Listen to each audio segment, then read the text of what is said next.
Deadpool and Wolverine is so full of Easter eggs and winks to the audience that even the most seasoned Marvel fan probably missed a few. Here's all the hidden stuff that may have blown by you. From dunks on Deadpool's creator to a wasteland littered with Easter eggs, the folks behind Deadpool and Wolverine put maximum effort into packing the film with small details. Did you catch all of these? Warning, spoilers ahead. This is what I'm talking about. There's a montage early in the film in which Deadpool looks for a living Wolverine from the other worlds of the multiverse to help him. Needless to say, most of them aren't willing to help Deadpool, but there are some noteworthy Wolverines in the bunch. First, there's a very short version of the character, which isn't actually referring to a specific version. See, Hugh Jackman is comics accurate in many ways, but height is not one of them. In real life, Jackman is 6'2", but in most media, Wolverine's a lot shorter, about 5'3" in the comics. And while this version in the movie may be a bit exaggerated, it's still more accurate than what Hugh Jackman portrays. Among others, there's also Old Man Logan, who shoots Deadpool with a shotgun he had under his blanket, the Wolverine from Wolverine vs. Hulk who is wearing the brown and tan costume from the original comics, and a Wolverine with amazing glam rock style hair that appears to be a throwback to Wolverine's first solo series. Then there's a variant from the Uncanny X-Men number 251, which shows Logan crucified on an X amidst a blanket of skulls, and Patch, Wolverine's alter ego, a gambler who wears a white tux. Deadpool, of course, chooses none of these as his champion. Instead, he goes with the version who let down his world and likes to drink a lot. Oh, whiskey of the claws. It's quite common in Wolverines over 40. In the X-Men series, telepaths like Xavier and Cassandra Nova are borderline unstoppable. If you can control your enemies' minds, you control the battle. To defeat this, characters like Magneto, Sebastian Shaw, and Juggernaut have specially designed helmets that block all forms of telepathy. And it turns out, that barrier works both ways, as Deadpool demonstrates when he slaps just such a helmet down on Cassandra's head during a climactic fight. Reference-wise, it has strong whiffs of a move Deadpool deployed at one point during the Jerry Duggan run of Uncanny Avengers. In those comics, Deadpool gets one over on a mind-controlled Rogue by slipping the helmet on her head during a fight. It instantly snaps Rogue out of it, letting her turn the tables on her enemy, just like Deadpool turns the tables on Cassandra Nova. Cassandra has been in the Void since her birth. She thinks of it as her home and doesn't like to leave. But that doesn't mean she begrudges other people the opportunity. In fact, she allows Deadpool and Wolverine to leave after they defeat her, but let her live. And she does it with a sling ring. What's the thing on his hand? If you saw Doctor Strange, the term should sound familiar. A sling ring is a device sorcerers wear on their hands to open portals to other places. That Cassandra got a sling ring in the Void probably means a sorcerer got sent there before her. Whoever that sorcerer was, they must not have been very good at their craft, because Cassandra has the sling ring and the sorcerer no longer exists. Cassandra easily uses the sling ring to open a portal to Deadpool's world, which also begs the question, how hard can it be to use those things? When they find themselves back in Deadpool's universe, Deadpool and Wolverine end up slamming into a store called Liefeld's Just Feet. For casual viewers, it's just another thing that gets smashed up throughout their journey. But any comic book fans in the audience know it's poking fun at Rob Liefeld, the co-creator of Deadpool, and his apparent inability to draw feet. At this point, it's pretty much a running joke after Deadpool 2 also poked fun at Liefeld. Suckin' freak show comic book artist came up with that little chestnut. Probably a guy who can't draw feet. But the joke definitely didn't start with the Deadpool movies. Though Liefeld has shown feet in his comics, he seems to avoid them a lot of the time. And it's an old joke that the guy just can't draw feet. That doesn't mean that Liefeld holds any hard feelings about it though. In fact, Liefeld approved of the movie and enjoyed the gag as much as everyone else. He posted on X, "It's an honor to have the Liefeld name on display in a prominent manner in what will be a most significant film. Who wouldn't want this as part of their legacy?" Until his death in 2018, Stan Lee made cameos in almost all the Marvel movies, including Deadpool. In the first Deadpool movie in 2016, he plays an MC at a strip club, and in the second Deadpool movie in 2018, he's depicted in graffiti art as Domino is flying through the air. Deadpool and Wolverine continues that tradition, even though Lee is no longer with us. During the fight between Deadpool and Wolverine and 100 other Deadpool variants, there's a Stanley Steemer ad on the side of the bus in the scene. While it's not the most noble cameo, it is an amusing joke and a great Easter egg for those who spot it. Deadpool is known for his signature snarky humor that doesn't always hit above the belt. He frequently goes for the jugular in Deadpool and Wolverine, but there are a couple jokes sprinkled throughout the movie referencing actors' real-life divorces that may sting a little harder. At one point, Deadpool teases about Wolverine. He's usually shirtless, but he's let himself go since the divorce. While Wolverine has had plenty of lovers in Marvel Comics, this is most likely referencing Hugh Jackman actually divorcing his wife, Deborah Lee Furness, which was announced to the public in September 2023. The pair was married for 27 years, so if that's what the joke is actually hinting at, it's pretty amazing Jackman would be cool with it. Want to talk about what's haunting you, or should we wait for a third act flashback? Go yourself. The next divorce reference comes when Deadpool meets with other trashed multiversal Marvel characters, including Elektra, with Jennifer Garner reprising the role. It's brought up that Daredevil, who was played by Garner's ex-husband Ben Affleck in 2003's Daredevil, has since died. Deadpool offers his condolences, to which Elektra responds that it's fine. No love lost there, it would seem. Hugh Jackman and Jennifer Garner's divorces aren't the only real-world celebrity gossip Deadpool and Wolverine dabbles in. Wesley Snipes also appears as Blade, marking a troubled reunion of sorts between him and Ryan Reynolds, who played Hannibal King in 2004's Blade Trinity. The story is that Snipes was notoriously difficult to work with in Blade Trinity, and after the fact, it was rumored that Reynolds flat-out refused to work with Snipes again. Clearly, that's all in the past, since the two have a few scenes together in Deadpool and Wolverine, and also poke fun at the reported contentious relationship.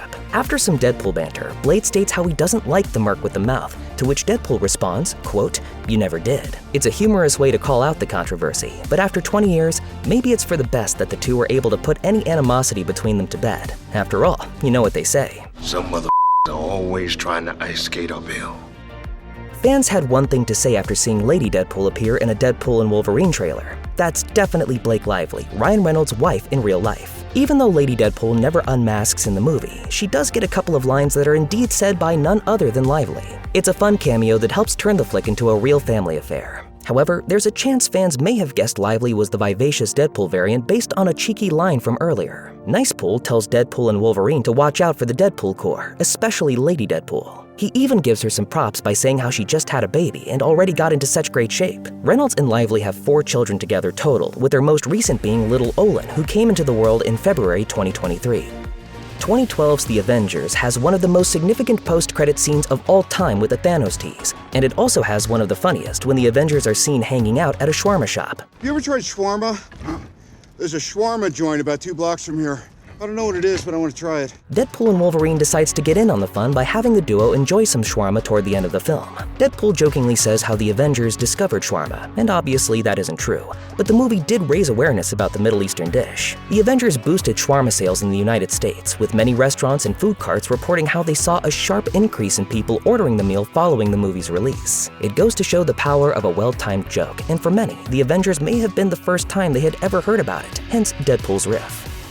The credits for superhero movies tend to be exceptionally long. It takes a lot of people to get a spectacle of this magnitude off the ground, but if you stay in your seat the whole way through, you just may encounter some special dedications to those who are sadly no longer with us. Henry Delaney, the son of Rob Delaney, who plays Peter in Deadpool and Wolverine, passed away in 2018 from a brain tumor at just 2.5 years old. Deadpool and Wolverine is dedicated to Henry's memory. Another dedication in the credits is for Raymond Chan, who died on April 23rd at the age of 56. He worked in various capacities for numerous film productions, including serving as the supervising art director for Marvel movies like Guardians of the Galaxy, Avengers Infinity War, and Endgame. He was a production designer for Deadpool and Wolverine, and following his passing, Ryan Reynolds shared a statement with Deadline. He built worlds from scratch, and did so in the most collaborative and inclusive ways. Ray was peerless. There are several crowd-pleasing moments of heroes suiting up in Deadpool and Wolverine, but the only moment cooler than Hugh Jackman pulling up his cowl is the next generation of Weapon X sticking on some shades before a fight. And not just any shades, the very same sunglasses that she wore in Logan. In a movie rife with references, this is another detail that's less of a throwaway moment and one carefully placed amidst the chaos. It's a lovely little bit of care applied to Daphne Keene's character that proves just how important she was in this 24-year-old franchise, and hopefully what we could see more of in the future if X-23 ever returns. After seemingly retiring as Wolverine in 2017 after the character's death in Logan, Hugh Jackman celebrated by taking center stage in the blockbuster movie musical The Greatest Showman. Of course, Jackman decided that he wasn't actually done, and now that the Australian actor is back in Deadpool and Wolverine, his stint as P.T. Barnum is the perfect ammunition to lovingly poke fun at him. As the two mutants scuffle in a Honda, Logan ends up pressed against the radio, and when that happens, he's treated to a snippet of the opening number to the Oscar-nominated movie. This isn't the first time that a Deadpool movie has joked about musicals either. After all, Deadpool 2 features a running gag about how Do You Want to Build a Snowman from Frozen sounds suspiciously similar to Papa Can You Hear Me from Barbra Streisand's 1983 film Yentl. Do you want to build a snowman? Yes! But I can't. Some musical fans might be sad that neither Deadpool nor Wolverine sing This Is Me, but hopefully their fight scene set to You're the One That I Want from Grease makes up for it. Given that the Void is a garbage dump filled with just about anything, it acts as a resting place for both MCU and 20th Century Fox Marvel movies alike. In the case of the latter, even the logo of the studio itself, which has since been bought by Disney, has been left to crumble and fall apart. There are also a few iconic vehicles that have made their way over. There's Red Skull's Hydra car from Captain America: The First Avenger, the cupcake truck Moon Knight commandeers in his Disney Plus series, and even the Guardians of the Galaxy's former ride, the Milano. Additionally, while it might not line up with designs from the previous iterations of the Fantastic Four, the Fantastic car does hover in, being ridden by Cassandra Nova's cronies. There's no limit to the scale of some Marvel relics either. Besides a decaying Ant-Man being used as a lair, there's also a Chitauri Leviathan seen in the sand looking a little worse for wear. You can also spot what may or may not be a S.H.I.E.L.D. helicarrier, depending on whether it came from the Deadpool movie or the MCU. As for the X-Men side of things, there's also a huge chunk of the Golden Gate Bridge right in the middle of the Void, which was last seen torn apart courtesy of Magneto in X-Men: The Last Stand. There's also a reference to a movie released decades before the MCU even started. The burned-out car from Planes, Trains, and Automobiles, the film starring Reynolds comedy hero John Candy, has made its way to the Void as well. After an exceptional bit of dance choreography and desecration of a hero, Deadpool and Wolverine flashes back to Wade in the office of Stark Industries' top dog Happy Hogan. Wade is trying his best to get in with the Avengers, but he gets politely shot down by Hogan, who tells him he can't just be in it for the fancy title and needs something to fight for. While it might take a while for this lesson to sink in, viewers can spot some memorable paraphernalia spread around the room. Most of the items on show are understandably related to Tony Stark. There's Pepper's gift to Tony, proving that he did have a heart after all, along with a shiny silver piece of Mark II headgear. There's also the toy helmet worn by a child who was later revealed to be a young Peter Parker, who tried his hand at heroism in Iron Man 2. There's also a photo, taken years later, of the genius billionaire playboy philanthropist alongside his web-slinging protege. Of course, let's not ignore the Cap collectibles present either. Happy also has a collection of Captain America trading cards, just like the ones that were stained with Agent Coulson's blood in the Avengers. Stark's prototype of Steve's shield can also be seen resting on a cabinet. After seeing Wade and Logan leap through a portal in the first official trailer for Deadpool and Wolverine, fans knew to expect some references to the mystic arts. Sure enough, Cassandra Nova has amassed a trove of magic artifacts that would make the collector jealous. First off, there's the sling ring, which Nova uses to open the gateway. She only could have gotten it by stealing it from a sorcerer. Mastery of the sling ring is essential to the mystic arts. They allow us to travel throughout the multiverse. Judging by an important bit of attire stretched out elsewhere in Nova's throne room, it seems like the so-called magician she took it from during her time in the Void was a variant of Doctor Strange. In the back of Nova's lair, you can get a glimpse of the cloak of levitation that Strange has worn ever since his debut in 2016. Of course, there's no chance that the Strange Nova presumably killed was the same Strange that fans have come to love. Thankfully, the Strange of Earth 616 is still out there. It's only a matter of time before Deadpool tracks him down and talks his head off, though, and that might be a fate worse than death. Deadpool isn't above mocking the Marvel Cinematic Universe, nor Marvel's Foxverse, but it's even more surprising to see the character make jests about the DC Universe, given the rivalry between the two studios. Still, Deadpool doesn't miss an opportunity to make a subtle joke at the expense of Black Adam, the DC film that Dwayne "The Rock" Johnson claimed was going to change everything. The hierarchy of power in the DC Universe is about to change. That didn't exactly come to pass, given that Black Adam bombed at the box office. During the scene in Deadpool and Wolverine where Paradox is introducing Deadpool to the Time Variance Authority, Deadpool is entranced enough by the offer to join the MCU's main timeline to parrot Johnson's promise about how the power hierarchy of the universe was about to change. Take that, DC. While most of the variant Wolverines are references to various Marvel comics, the Cavillerine, the Wolverine played by Henry Cavill, serves to poke fun at Marvel's biggest competition in the superhero space. Upon meeting this variant, Deadpool says, "We'll treat you so much better than those down the street," a clear dig at Warner Brothers' DC movies. Cavill famously played Superman in Man of Steel and its controversial sequels Batman vs. Superman: Dawn of Justice and Justice League. After director Zack Snyder parted ways with the studio, WB wavered on where Superman fit into their continuing DC extended universe until Cavill returned for a cameo in the credits of Black Adam. WB ultimately scrapped the DCEU in favor of a reboot, and while some DCEU actors were invited back for the new James Gunn-ran cinematic universe, Henry Cavill wasn't among them. While there are a good 100 Deadpool variants in Deadpool and Wolverine, none impress Deadpool Prime as much as Mary Poppins, aka Dogpool. When he sees the dog, he immediately falls in love and has some disturbingly intimate exchanges with Dogpool's incredibly long tongue. The dog is played by Peggy, and it's not a hyperbole to say she's Britain's ugliest dog. Putting that aside, Deadpool is quite taken with her, and he even goes so far as to call her something special after meeting Nicepool. Deadpool Prime tells Nicepool, quote, "If you can't be a responsible pet owner, then maybe you shouldn't have this little unicorn." When it comes to Deadpool, there's no higher compliment than calling someone or something a unicorn.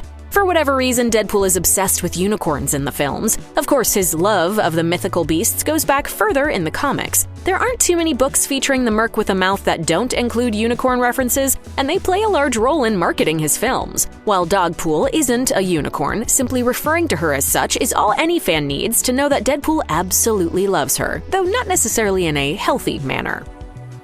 The Marvel Cinematic Universe has gotten a lot of flack in recent years for predictable dialogue. One such example of this is the trope of characters saying, "He's right behind me, isn't he?" as a big bad guy is approaching them. Recently, this was done without irony in Thor: Love and Thunder. Being very careful not to bump into any of those big shadow monsters. They're behind me, aren't they? In typical Ryan Reynolds fashion, one line in Deadpool and Wolverine references this common criticism. After Deadpool brings yellow-suited Wolverine back from his timeline, the wasted Wolverine collapses on the ground as Paradox explains to Deadpool that not only is it too late to save his friends from dying, but the Wolverine he brought back is notoriously the worst Wolverine in the entire multiverse. As Deadpool chews out Paradox, Wolverine wakes up from his drunken daze, giving Deadpool the perfect opportunity to say, "He's right behind me, isn't he?" In Deadpool 2, Wade Wilson also takes a dig at the cliché when he gives Weasel a threatening rant about what he's going to do to Cable. Or a homemade mating drum. He's standing right behind you, isn't he? Hopefully, acknowledging the criticism means Marvel will take extra care in the future to fine-tune its dialogue. Deadpool and Wolverine begins with a delightfully gory opening credit sequence, wherein the merc with a mouth uses Wolverine's adamantium skeleton to slaughter a team of TVA agents to the tune of the in-sync hit Bye Bye Bye. It's the first of many pop needle drops in the film, but you might not realize that its inclusion was all but promised in the marketing for the previous Deadpool movie. At the end of the music video for Ashes, the Deadpool 2 opening credit song by Celine Dion, Deadpool applauds Dion's performance before telling her it's too good for Deadpool 2 and she needs to tone it down. When Dion refuses to do the song over, telling Spider-Man to beat it, Deadpool responds by saying, God, I should have asked NSYNC.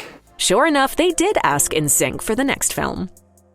Fans of the Korean pop group Stray Kids were likely excited to hear the band's voices while watching Deadpool and Wolverine. Their new single Slash was written for the film soundtrack after Ryan Reynolds fell in love with their work several years ago. On a musical competition show called Kingdom Legendary War back in 2021, they opened up one of their live performances by having band member Felix recreate the start of the opening action sequence from the original Deadpool film. Mimicking Reynolds dangling his legs off an overpass, Felix breaks the fourth wall and jokes around with the audience before sliding off his perch into a crowd of dancers. Reynolds saw the performance and reached out, developing a friendship with some of the group's members, and at one point toying with the idea of giving them all on-screen cameos in Deadpool and Wolverine. He shared during a press conference for the film, the initial plan was to have them appear in the film, but with the strike happening in the middle of production and so many other issues, it just became logistically impossible. The sheer size of the group was also apparently an anxiety, with the star adding, "I'll never forget the look on our line producer's face when I said that there are 8 of them." Among the many members of the Deadpool core are 2 juvenile versions of the character, Kidpool and Babypool. Kidpool has had a long history in the comics. He's a variant of Wade Wilson who attends Professor Xavier's orphanage for troubled boys. The characters don't get a lot of screen time, but they were very important for Ryan Reynolds. Kidpool is played by his daughter Inez, who was born in 2016, while Babypool is the newest member of the Reynolds family, Olin Reynolds, who was born in 2023. Considering that Reynolds' wife Blake Lively also appears in the same sequence as Lady Deadpool, it's quite sweet that the Deadpool core was a family affair. It also marks the first time his kids have shown up on screen in one of his movies. Reynolds properly thanked them at the film's premiere, saying, "I hope that, if I'm lucky, this moment will be the most traumatic thing, that is, the contents of this movie, that happens in your wondrous life." By this point, Reynolds and Lively's children are quite used to international attention since their godmother Taylor Swift name-checked them in her song Betty in 2020. Hopefully, Inez's portrayal of Kidpool means that the father-daughter duo can share some screen time together in a future Deadpool movie. Deadpool's ability to break the fourth wall and speak directly to the audience comes straight from the comics and has been a part of Deadpool's cinematic journey since he had his head chopped off at the end of X-Men Origins Wolverine.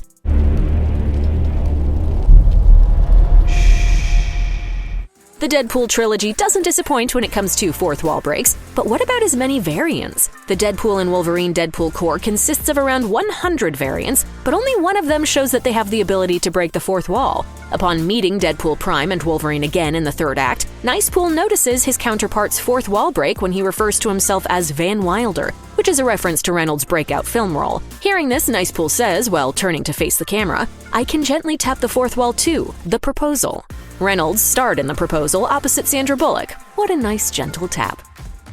The special thanks section of the end credits of Deadpool and Wolverine saves a few spots for some hilarious references. One example is Truthful Timmy, which is a reference to something Deadpool says earlier in the film. It's a pretty R-rated joke about Deadpool's nickname, the Merc with the Mouth. For the job of Hugh Jackman Wrangler, special thanks is given to Betty Reynolds, Ryan Reynolds, and Blake Lively's middle daughter. Reynolds expanded on just what Hugh Jackman wrangling was at the film's premiere, telling people, "My 4-year-old Betty sort of loves Hugh, like unconditionally, and she expresses that love through unblinking violence."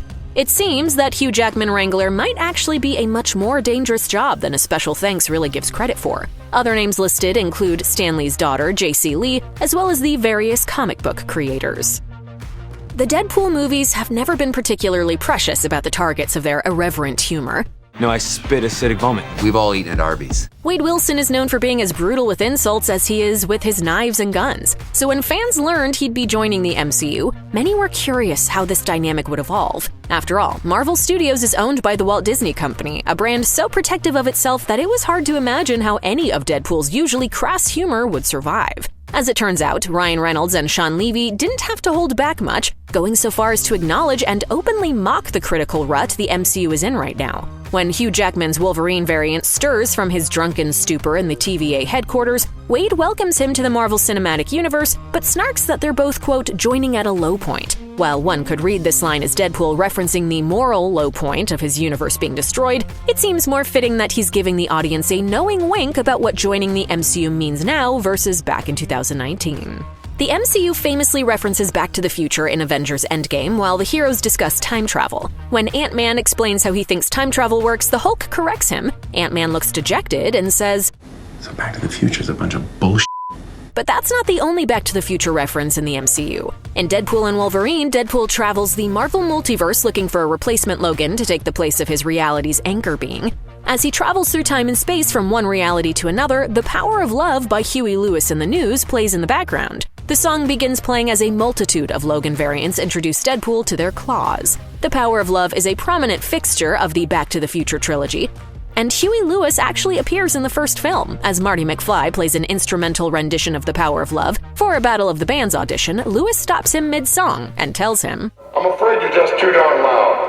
There are plenty of cameos in Deadpool and Wolverine, but some of them are a little more subtle. While fans of the Reynolds family might easily recognize Blake Lively's voice behind the mask of Lady Deadpool, they might miss a few of the other members of the Deadpool core. Most notably, Matthew McConaughey contributes the voice for Cowboy Deadpool, which marks the iconic actor's first appearance in the MCU after he turned down the role of Ego in Guardians of the Galaxy Volume 2. McConaughey has also been on record as saying he wants to play the Incredible Hulk. Seems like a missed opportunity to have had him play the character fighting Wolverine earlier in the film. Another Deadpool variant is Headpool, the zombified, disembodied head of Wade Wilson who made his comic debut in 2006. This version of Deadpool is voiced by Nathan Fillion, who is not a newcomer to the Marvel Cinematic Universe. Fillion previously cameoed in both Guardians of the Galaxy and Guardians of the Galaxy Volume 3. Although Headpool's appearance is very brief, the character is memorable enough to get a popcorn bucket from AMC theaters. Other Deadpools that appear in the Deadpool core scene don't have many speaking lines, but reference comic characters including Deadpool 2099, Zenpool, and Roninpool. The Merc with the Mouth finally joins the MCU in Deadpool and Wolverine, another joke-filled R-rated outing that's as meta as it is Marvel. If some of these zingers flew right over your head, you're not alone, and we're here to help. At the beginning of the movie, Deadpool unearths the skeleton of the Wolverine who died at the end of Logan, and to put it lightly, isn't very kind to the remains. Later, a TVA agent who's horrified to see what Deadpool has done gives his opinion about the whole thing. There are many ways that this agent could express his love of Wolverine. He could say he was a great hero. He could say he saved a lot of people. He could even say that he had great hair. But instead, he says that Wolverine is the only thing worth a to ever come out of Canada. That's a very specific jab at Deadpool and Ryan Reynolds. If you can believe anything Deadpool says, he's Canadian. A hush falls over the crowd as rookie sensation Wade W. Wilson out of Regina, Saskatchewan lines up the shot. And Ryan Reynolds definitely began his life story in Vancouver, British Columbia. Wolverine 2 was born in Canada despite the person who plays him, Hugh Jackman, being Australian. In the end, Deadpool does not take the insult lightly, either for himself or his real-life alter ego. Deadpool gives himself the moniker Marvel Jesus, or MJ if you're nasty, because since Deadpool and Wolverine is the first Deadpool film in the Marvel Cinematic Universe, he'll be the savior that will help Marvel's fortunes rise from the ashes after some unfortunate box office bombs. However, it's also a reference to the Jacksons, and while many will think it's an allusion to Michael Jackson because of the MJ, this is specifically a callback to Janet Jackson, who said her name is Janet Miss Jackson, if you're nasty, in her 1986 hit song, Nasty. When Deadpool and Wolverine are taken to Cassandra Nova's headquarters in the Void, the Merc with a Mouth needs something to threaten the bad guys with, and he comes up with the perfect dig, at least if you don't like musical theater. He declares, quote, he'll sing the entire second act of Music Man with no warm-up. He's referring to Logan in this quote, and while Logan doesn't look much like a song and dance man, the person who plays him, Hugh Jackman, is. In fact, Hugh Jackman has had a whole career on Broadway, which has included starring as Harold Hill in The Music Man. River City isn't in any trouble. Then I'll have to create some. He spent a year in the Broadway revival from December 2021 to January 2023 and received a Tony nomination for Best Actor for his performance, after already winning one in 2004 for another Broadway show, The Boy from Oz. So while singing without a warm-up might be hard, Hugh Jackman, and therefore Wolverine, could certainly do it. Indeed, he'd probably blow everyone away with his amazing musical stylings, despite Deadpool's bad take. Deadpool and Wolverine are stuck in the Honda Odyssey of an attractive Deadpool alternate when Deadpool says, "Friends don't let friends leave the house looking like they fight crime for the LA Rams." It's a thoughtful statement. Wolverine is wearing a blue and yellow suit that looks a lot like what the Los Angeles Rams play in. A few tweaks to the LA Rams uniform and it would be a perfect match. This was especially the case in the years when one of the NFL side's uniforms was all yellow with royal blue accents. But at least one version of the uniform is close enough today that Wolverine's suit will no doubt bring the team to mind. And actually, Wolverine really does look like a glorified football player when he's in full superhero mode. He even crouches toward the ground like football players do in a snap. Try to unsee it, we dare you.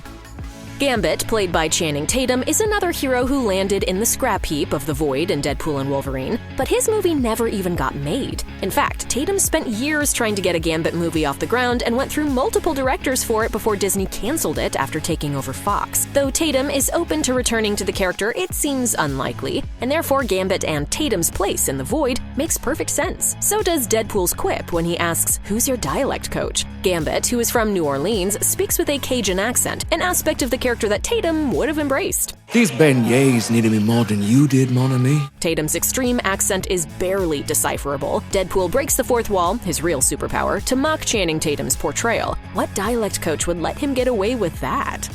Wesley Snipes' Blade is another hero found in the Void. When the group of heroes are traveling to confront Cassandra and her lackeys, Blade comments that there's only been one Blade. While this seems like a passing boast, it's actually a reference to the fact that Marvel has had trouble trying to get a new Blade movie off the ground. While Mahershala Ali has been cast as the half-vampire, Marvel has been working on the movie since 2019. 2 directors have come and gone from the project, and it seems no closer to being filmed. So Blade may be correct. There may only be one Blade, at least in the movies. On TV, it's a different story because despite what Blade says here, there's already been another Blade. In 2006, Sticky Fingers portrayed Blade in the TV show Blade the Series. Though the series only lasted for a single 13-episode season, it was created by David S. Goyer, the man who wrote all 3 of Wesley Snipes' Blade films, so it had some pedigree. Still, after all the turmoil with the new Blade film, they may end up scrapping the whole thing, making Snipes the only Blade on the big screen. You're not ready to roll with this?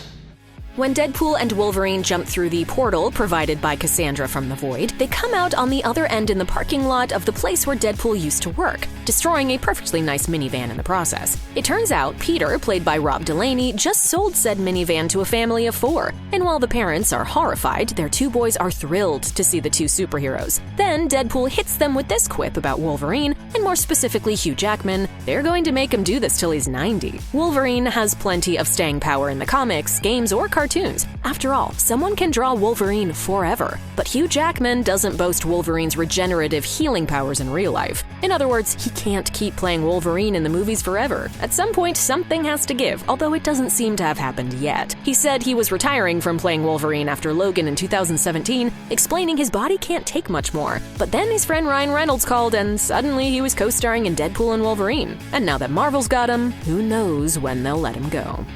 When Deadpool pulls a bait-and-switch on Wolverine at the climax of the film, instead of treating the moment with the gravity it deserves, he does what he does best: joking. "I'm Marvel Jesus," or Spock. Hard to say. As noted earlier, Deadpool refers to himself as Marvel Jesus throughout the film, and perhaps that's why he goes into the room where a deadly energy can kill him. After all, it was either going to be Deadpool or Wolverine, and though Wolverine volunteered, Deadpool decided he needed to do it. Not because he wanted to, but because people needed him to. Marvel Jesus. The more interesting piece of the quote is his reference to Spock, the Star Trek character famously played by Leonard Nimoy. Deadpool is referencing the ending of Star Trek II: The Wrath of Khan, and he's doing it because Deadpool's doing the exact same thing Spock does in that movie, sacrificing himself to save everyone. In fact, Deadpool even does a Vulcan salute, just like Spock does in The Wrath of Khan, before he perishes to save the Enterprise. Despite Deadpool's pending death, at least he gets to favorably compare himself to an iconic character.